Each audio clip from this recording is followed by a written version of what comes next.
Alright, today we're going to talk about geometric transformations. We are on day 2, which is reflection, so otherwise known as a mirror. So remember this one is just like if you look at your reflection in a mirror, what you look at, it's going to be backwards and opposite. So if you raise your right hand in a mirror, it appears like you raise your left. So same thing with these transformations. So a reflection is just a transformation that creates a congruent, remember congruent means same or equal, image on the other side of the axis. So whatever axis you're flipping over, it creates a congruent shape on the other side. So same size and shape, but it's opposite. So if you look over here, we reflected this blue triangle over the y-axis, and it gave us this red one. So it gave us the same shape, just on the opposite side. Same thing over here, this blue triangle we reflected over the x-axis. So if you can just imagine folding this paper in half over the x-axis, it would give you this red triangle, and same thing over here. Now, when you reflect about a line, each point stays the same distance from that axis that you're going over. So if I take a look at this, and I was to count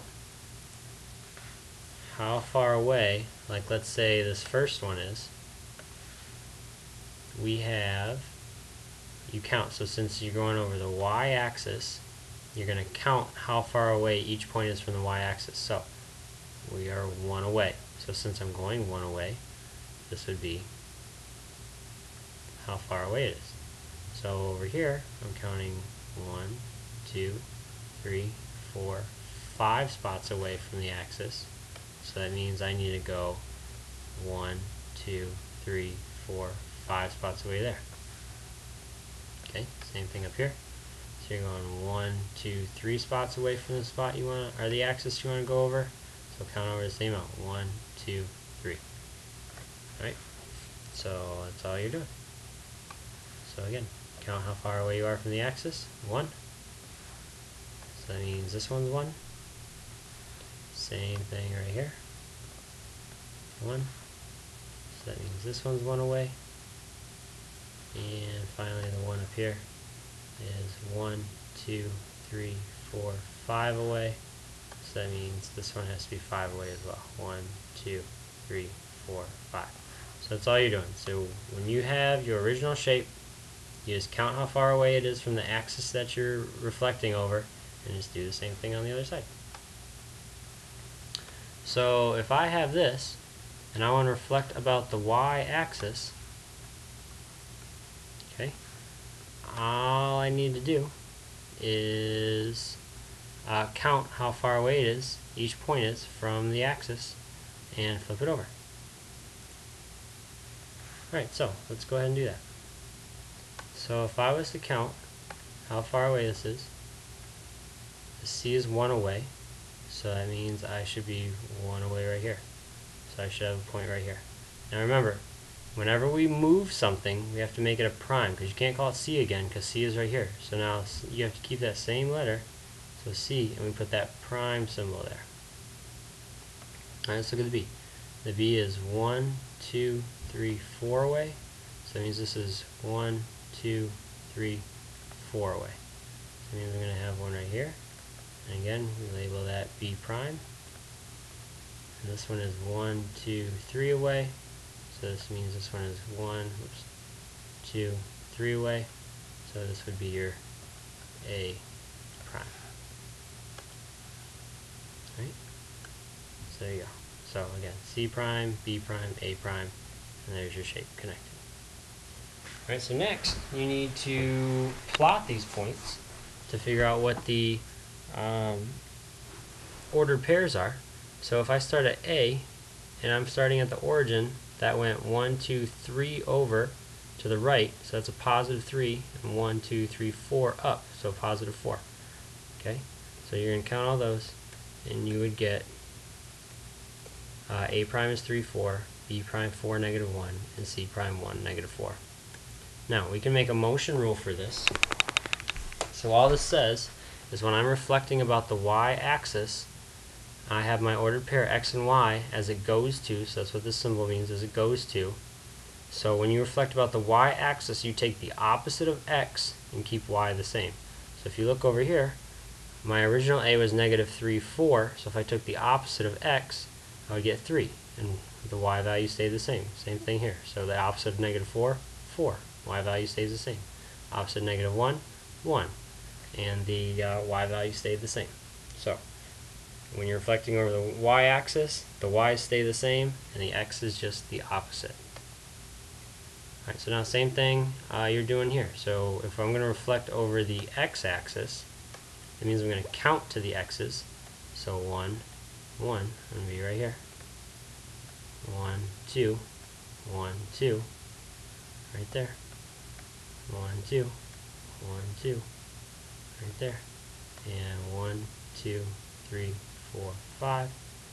1, 2, 3, 4, 5. Right, so then I should have my shape. And again, remember if we moved it, we call it primes, so we can figure out what our points are here by just figuring out the coordinates. So if you notice, you should look at this and try to figure out what changed. So over here you had your x was negative 5, 3, 3, 1, 1, negative 2, negative 2. So it looks like all the x's stay the same. Then I had 1, negative 1, 5, negative 5, 2, negative 2, 2, negative 2. So then it looks like I took the opposites of the y. So my motion rule for an x reflecting over the x-axis is that my x value stays the same, and I take the opposite of the y value. So that's exactly what it said over here. Alright, let's give a couple of these a try. So go ahead and pause this. You can either reflect over it by drawing it, or you can just use the motion rule to write down the ordered pairs. So go ahead and pause and come on back when you're ready, and we'll go ahead and take a look. Alright, welcome back. Alright, so this one right here we want to reflect over the y-axis. So remember, the y-axis is the up and down axis, the vertical axis.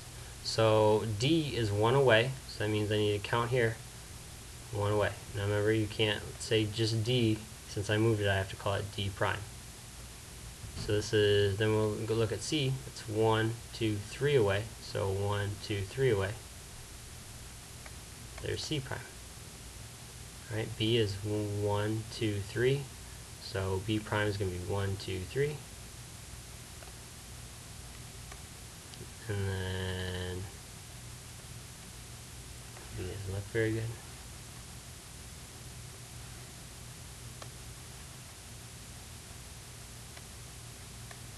And then A prime is 1, 2, 3, 4, 5. So I'm going to be 1, 2, 3, 4, 5. Alright, I'm just connect my dots. So you could have done that by graphing it, or we could have just used our motion rule. Remember, if our motion rule for the x-axis was xy as it goes to, that means my y value stayed the same, and I took the opposite x. So this would be a 5, negative 1. This will be a 3, negative 1. This will be a 3, 4. And this will be a 1, 4. So you can check that if you want. A prime, 5, negative 1, 1, 2, 3, 4, 5, negative 1. B prime, 3, negative 1. C prime, 3, 4. And D prime, 1, 4. Alright, over here, you can count 1, and you're going over the x-axis, so I count to the x-axis, so 1, 2, 3, 4. So count down, 1, 2, 3, 4. So there's your A prime. D is going to be 1, 2, 3. So 1, 2, 3. Here's your D prime. C is 1 away. And B prime, or B is going to be 1, 2, 3, 4 away. So 1, 2, 3, 4. B prime. So now we're going to connect all our stuff. So that's what my shape looks like after I did it. Alright, and now, so you can graph your points like that, or we can use our motion rule again. So that's just x, y, and since I'm going over the x-axis, we know that the x is going to stay the same and the y is going to be the opposite. So this is just going to be negative 4, negative 4, This one's going to be negative, I'm sorry, 5, negative 4. This one's going to be 3, negative 1, and 1, negative 3. So that's basically it. So just to refresh everything, when you reflect over the y-axis, the y value stays the same, and the x is the opposite. And when you reflect over the x-axis, the x stays the same, and the y is the opposite. So that's reflecting. If you have any questions, come on in and ask.